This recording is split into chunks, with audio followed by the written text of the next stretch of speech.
Sir జనరల్‌గా obesity ఉన్న వాళ్ళకి ఈ హార్ట్ అటాక్ వచ్చే ఛాన్సెస్ ఎక్కువ ఉంటాయంట. అవునండి.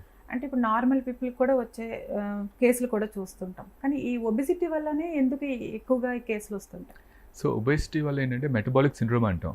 మన ఒబేసిటీ ఒకటే కాకుండా బాడీలో ఉన్న హార్మోన్స్ అనేవి డిస్టర్బ్ అవుతూ ఉంటాయి. Obesity will causes hyper tension. Obesity వల్ల బీపీ షుగర్ స్టార్ట్ అవుతుంది. ఒబేసిటీ వల్ల కొలెస్ట్రాల్ డీరేంజ్గా ఉంటుంది. ఒబేసిటీ వల్ల ఏంటంటే బాడీలో ఇన్ఫ్లమేషన్ ఎక్కువ ఉంటుంది.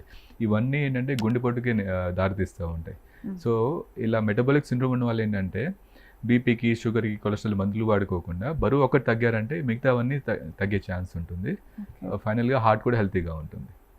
కానీ ఒబెసిటీ లేని వాళ్ళకి కూడా ఈ మధ్యన అంటే అవునండి. కొంచెం వీక్‌గా ఉన్న వాళ్ళకి ఇలా జరుగుతూ ఉంటుంది కదా సార్. వాళ్ళైతే ఎలాంటి జాగ్రత్తలు తీసుకోవాలి? అదే సన్నగా ఉన్న వారికి కూడా హార్ట్ హెల్తీగా ఉందని చెప్పడానికి లేదు. సో సన్నగా ఉన్న వారికి కూడా ఏంటంటే ఫ్యామిలీ హిస్టరీలో వాళ్ళు కొలెస్ట్రాల్ ఉండే ఛాన్స్ ఉంటుంది. సన్నగా ఉన్నా కూడా డయాబెటీస్ ఉండే రిస్క్ ఉంటుంది. సన్నగా ఉన్నా కూడా ఫ్యామిలీ హిస్టరీ ఉంటుంది. సడన్ కార్డియాక్ అరెస్ట్ కానీ, గుండెపోటు చిన్న వయసులో ఉన్నప్పుడు. సో వెయిట్ ఒకటే కాకుండా మనం ఒకసారి 30 క్రాస్ అయిన తర్వాత రొటీన్ బ్లడ్ టెస్ట్లు చేయించుకొని రెగ్యులర్ ఎక్సర్సైజ్, మంచి డైట్ తీసుకుంటే హార్ట్ హెల్తీగా మెయింటైన్ చేసుకోవచ్చు.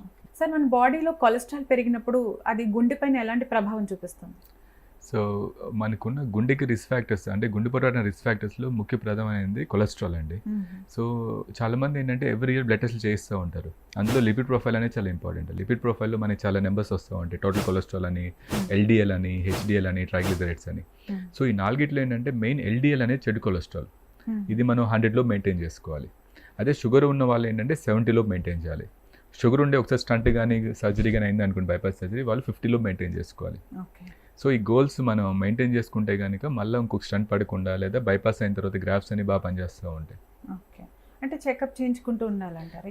సో మనం 6 monthsకి 1 yearకి ఒకసారి లిపిడ్ ప్రొఫైల్ చేయించుకుంటే కనుక మన కంట్రోల్ ఉందో లేదో తెలుస్తుంది. సార్ ఈ బ్లడ్ టెస్ట్లు అవి ఓకే, కానీ గుండె ఆరోగ్యంగా ఉందో లేదో ఇంట్లోనే తెలుసుకునే టెస్ట్లు ఏమైనా ఉన్నాయా? సో ఇంట్లో తెలుసుకునే టెస్ట్లు అంటే ఏం లేవండి. ఒకటి ఏంటంటే డైలీ ఎక్సర్సైజ్ చేయగలగాలి. డైలీ ఒక 1 hour ఎక్సర్సైజ్ చేస్తున్నారు అనుకోండి, ఒక రకంగా గుండె ఆరోగ్యం ఉందని అనుకోవచ్చు. ఏమైనా సమస్య ఉందంటే కనుక మనకి 6 గంటల వాకింగ్ చేయగానే ఇబ్బంది స్టార్ట్ అవుతూ ఉంటుంది. సో ఎక్సర్సైజ్ వల్ల మన బెనిఫిట్ ఏంటంటే మనకి సమస్య అనేది ముందే తెలుసుకోవచ్చు. అదే ఎక్సర్సైజ్ చేయట్లేదు అనుకోండి, మనకి ఫస్ట్ వచ్చే సమస్య గుండెపోటుతో బయటపడుతూ ఉంటుంది. సార్ యాక్చువల్గా ఈ గుండెలో క్లాట్స్ వస్తాయి అంటారు, ఎందుకు వస్తాయి సార్?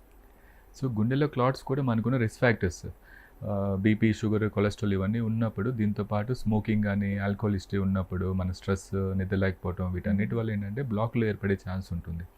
ఇవి స్లోగా వయసు తగ్గట్టు పెరిగిపోతూ ఉంటాయి. మన రిస్క్ ఫ్యాక్టర్స్ అన్ని కంట్రోల్ చేసుకుంటే మనం వాటిని తగ్గించుకునే ఛాన్స్ ఉంటుంది. అంటే ఇది బ్లడ్ చిక్కబడితే క్లాట్స్ వస్తాయి అంటూ ఉంటారు. అది కూడా మీరు చెప్పినట్టుగా 6 monthsకి ఒకసారి చెక్ చేయించుకుంటాం. అవునండి. సార్ ఇప్పుడు హార్ట్లో హోల్ ఉంది ఒక పేషెంట్కి, కంపల్సరీ సర్జరీ చేయాలంటారా? సో అవసరం లేదండి. సో కొన్ని సమస్యలు ఉంటాయి. ఎస్పెషల్లీ ఏంటంటే గుండె పై ఛాంబర్లో హోల్ ఉన్నప్పుడు ఏఎస్డి అంటాం, ఏట్రియల్ సెప్టల్ డిఫెక్ట్. అలా ఉన్నప్పుడు ఏంటంటే మనం స్టంట్ లాగా డివైస్తోనే క్లోజ్ చేయవచ్చు. సో మనం ఏంటంటే ఎక్కువ అను టీఈ ఎండోస్కోపీ ఎక్కువ చూసుకుంటే ఆ హోల్ చుట్టూ మార్జిన్స్ అన్ని బాగున్నాయి అనుకోండి, సో మనం డివైస్తోనే క్లోజ్ చేయవచ్చు. ఓపెన్ హార్ట్ సర్జరీ అవసరం లేదు. సో ఆ టీఈ పరీక్ష చేస్తే కనుక ఆ హోల్ చుట్టూ మార్జిన్స్ బాగుంటే మనం డివైస్తోనే క్లోజ్ చేయవచ్చు. ఓపెన్ హార్ట్ సర్జరీ అవసరం లేకుండా సో తొడ నుంచి మనం వెయిన్ నుంచి మనం ఆ డివైస్ అనేది ఫోల్డబుల్ అయి ఉంటుంది. మనం ఒక క్యాథెటర్ ద్వారా ఆ డివైస్ తీసుకెళ్ళి మనం సీల్ చేసేయవచ్చు. ఓపెన్ హార్ట్ సర్జరీ అవసరం లేదు. సో ఓన్లీ ఏంటంటే పెద్ద హోల్స్, ఇఫ్ ద హోల్ బాగా పెద్దగా ఉండి, ఎంత సైజ్ ఉండొచ్చు? సో 35 to 40 mm ప్లస్ ఉన్నప్పుడు, అంటే 3.5 to 4 centimeters కంటే ఎక్కువ ఉన్నా, లేకపోతే మార్జిన్ సరిగ్గా అడిక్వేట్గా లేనప్పుడు ఆ డివైస్ ఫిట్ అవ్వదు అక్కడ. సో అలాంటి కేసులోనే మనం ఓపెన్ హార్ట్ సర్జరీ వెళ్ళాలి తప్పితే, చిన్న హోల్స్ కానీ, మీడియం సైజ్ హోల్స్ కానీ, మార్జిన్స్ అన్ని బాగున్నప్పుడు మనం సర్జరీ లేకుండానే డివైస్తో క్లోజ్ చేయవచ్చు ఆ హోల్ అనేది. ఓకే. సరే, టీ స్కాన్ అన్నారు మధ్యలో మీరు, అది ఎందుకు సార్ చేస్తారు? టీఈఈ అంటాము, ట్రాన్స్ ఈసోఫేజియల్ ఎకో అని. సో మనకి ఏంటంటే మనం యూజువల్ బయట నుంచి ఎక్కువ చేస్తాం కదా, కొన్ని సమస్యలు ఏంటంటే ఈ హార్ట్లో హోల్ ఉన్నప్పుడు కానీ, లెఫ్ట్ టాప్ ఛాంబర్లో ఏమైనా సమస్య ఉన్నప్పుడు కానీ మనకి ఏంటంటే పైనుంచి కంటే యాక్సెస్ ఈజీగా ఎండోస్కోపిక్ ఎకోలో యాక్సెస్ బాగుంటుంది క్లారిటీ కోసం. సో అలాంటి కొన్ని కేసులకి ఏంటంటే ట్రాన్స్ ఈసోఫేజియల్ ఎకోలో చూసుకొని కొన్ని బాల్ సమస్యలు కానీ, హోల్ ఉన్నప్పుడు మార్జిన్స్ ఎలా ఉన్నాయి కానీ ట్రాన్స్ ఈసోఫేజియల్ ఎకోలో బాగా తెలుస్తుంది. ఇప్పుడు ఫైనల్గా గుండె సమస్యలు రాకూడదు అంటే, లేదా వచ్చిన వారికి మీరు ఎలాంటి లైఫ్ స్టైల్ సజెస్ట్ చేస్తారు, ఏం చెప్తారు? సో ముఖ్యంగా 3 అండి. ఒకటి ఏంటంటే ఎక్సర్సైజ్ డైలీ చేయాలి. సెకండ్ డైట్ జాగ్రత్తలు పాటించాలి. మూడోది మన రిస్క్ ఫ్యాక్టర్స్, మనకేంటి బీపీ ఉందా, షుగర్ ఉందా, కొలెస్ట్రాల్ ఉందా, ఎందుకు మనకు గుండె సమస్య వచ్చిందని అని అవన్నీ మందులతో రెగ్యులర్గా కంట్రోల్లో ఉంచుకుంటే కనుక మళ్ళీ ఇంకొక హార్ట్ అటాక్ కానీ లేదా బైపాస్ అయిన తర్వాత మళ్ళీ గ్రాఫ్స్ మళ్ళీ బ్లాక్ అవ్వకుండా మనం జాగ్రత్త పడవచ్చు. అంటే ఏజ్ని బట్టి కాకుండా మన బాడీని బట్టి మనం Yes, చెక్ అవును. చేసుకుంటూ జాగ్రత్త తీసుకోవాలి. చాలా మంది నాకు ఇంకా ఏజ్ చిన్నదే కదా అవునండి. అదే సో ముఖ్యంగా తెలుసుకోవాల్సింది ఏంటంటే మనకి హార్ట్ బ్లాకేజ్ అనేది 50 ఇయర్స్ తర్వాత స్టార్ట్ అవ్వు, మన టీనేజ్ నుంచే స్టార్ట్ అవుతాయి. సో మన లైఫ్ స్టైల్, మన టీనేజ్ నుంచి మన లైఫ్ స్టైల్ చాలా ముఖ్యం ఫ్యూచర్లో హార్ట్ హెల్తీగా ఉండాలంటే. సో చాలా మంది ఏంటంటే 50 తర్వాత చూద్దాంలే డైటింగ్, 50 తర్వాత ఎక్సర్సైజ్ స్టార్ట్ చేద్దాం అనుకుంటారు, కానీ అది తప్పు.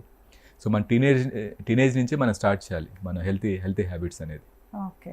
చాలా మంది ఇప్పుడు ఎంజాయ్ చేద్దాం చిన్న వయసే కదా అని ఆల్కహాల్ అని అవును. స్మోకింగ్ అని ఇంకా సో దానివల్ల ఇప్పుడు 30s లోనే హార్ట్ అటాక్స్ ఇవన్నీ చూస్తూ ఉన్నాం మనం, ఆ థాట్ ప్రాసెస్ వల్ల.